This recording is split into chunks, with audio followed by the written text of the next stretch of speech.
गया हूँ। चारों तरफ इतनी रोशनी है कि कुछ दिखाई नहीं दे रहा। हेलो हेलो, कोई है यहाँ? ड्रैकुला अपने चारों तरफ हैरानी से देख रहा था।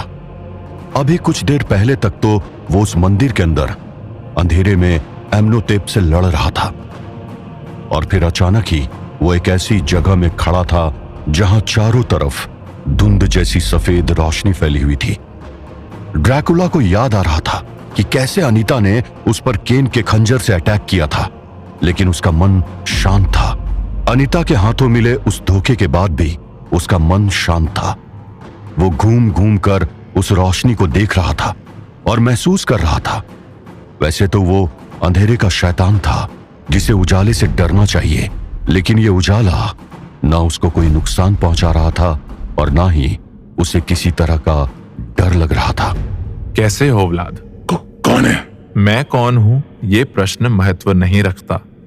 प्रश्न ये है कि तुम कौन हो। क्या मतलब मैं कौन हूं?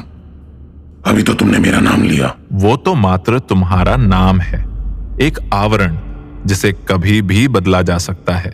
मैं ये जानना चाहता हूं कि तुम भीतर से कौन हो। व्लाद, मेरा नाम व्लाद है। वो तो मात्र तुम्हारा नाम है व्लाद। मूल प्रश्न अभी भी वही है कि तुम कौन हो। क्या बकवास है?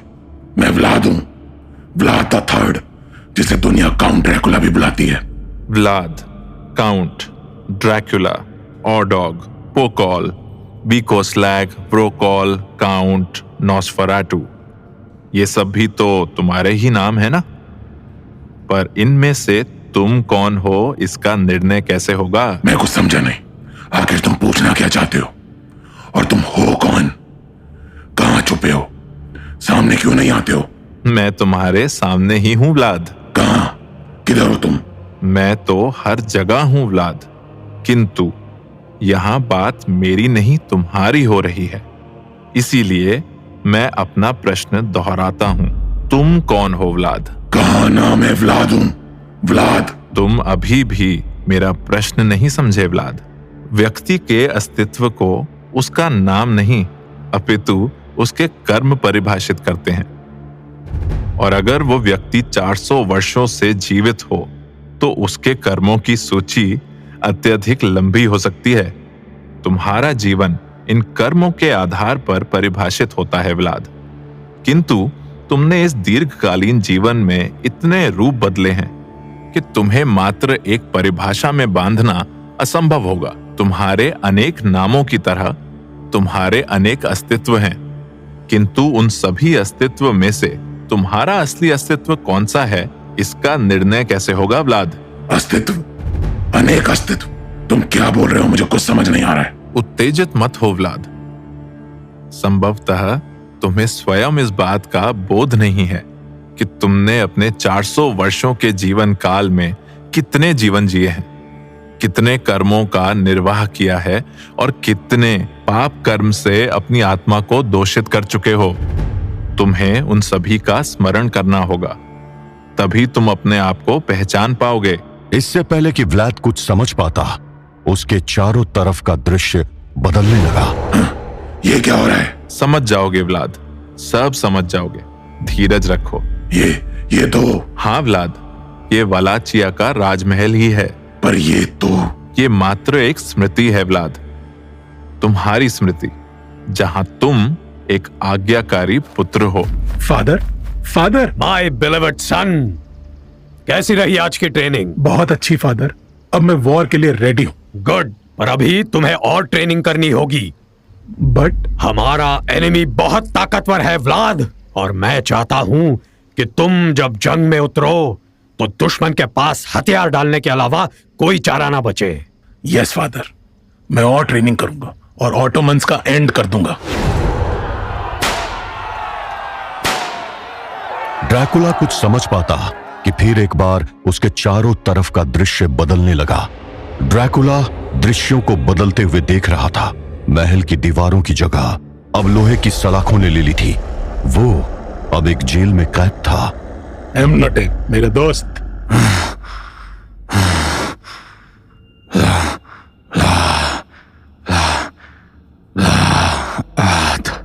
ड्रैकुला के सामने एक जाना पहचाना मंजर था, एक ऐसी याद जिसे शायद वो भुला देना चाहता था। दोस्त, तुम ठीक हो ना?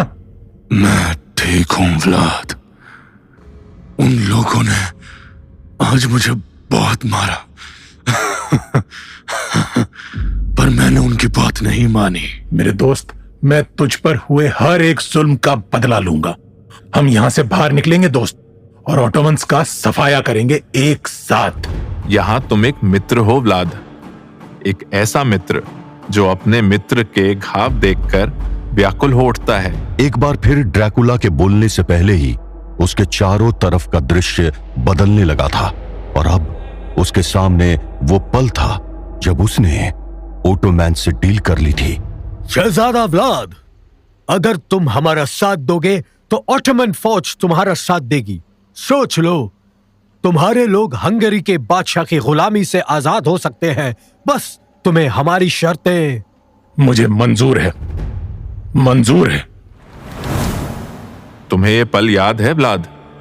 ये वो पल है जब तुमने अपने मित्र धर्म के साथ विश्वासघात किया था।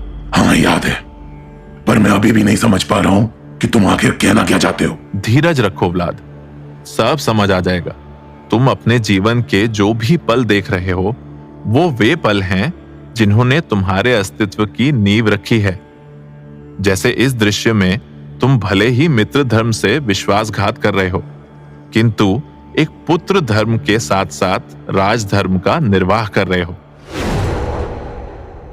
एक बार फिर ड्रैकुला के सामने का नजारा बदलने लगा, और इस बार जो हुआ उसको देखकर ड्रैकुला बेचैन हो गया। नहीं नहीं, ये नहीं, इस याद को नहीं, ये मैं नहीं देख सकता। Lizzie, Lizzie, my लिजी।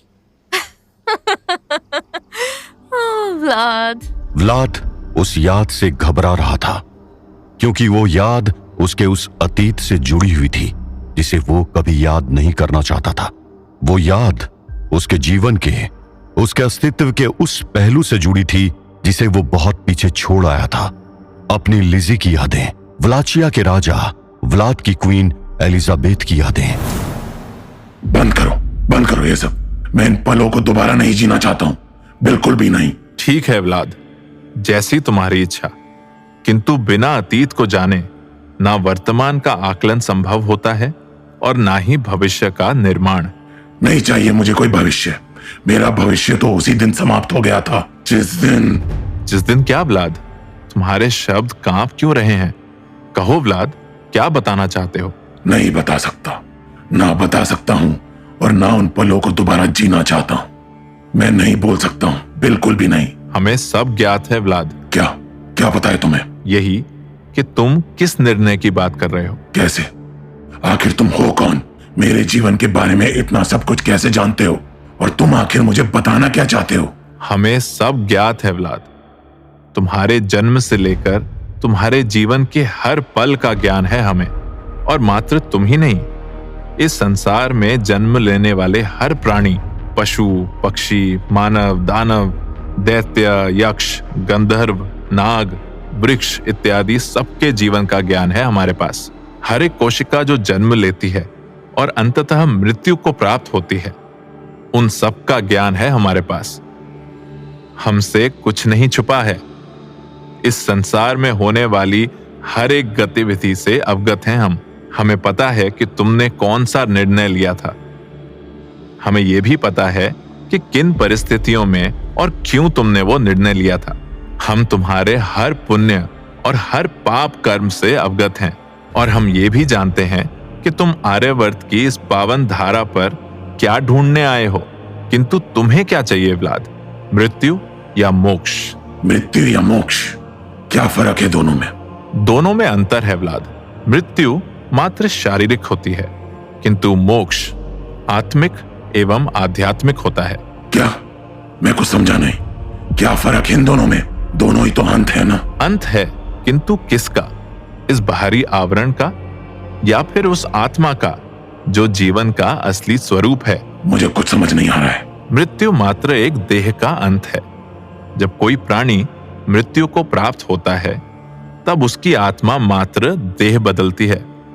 एक मृत्यु मात्र अगले जन्म की सूचना है।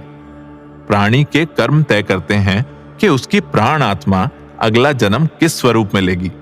इस प्रकार आत्मा कर्मों के आधार पर जीवन मृत्यु के इस चक्र में भटकती रहती है, किंतु मोक्ष उसे इस चक्र से स्वतंत्र करने की प्रक्रिया है।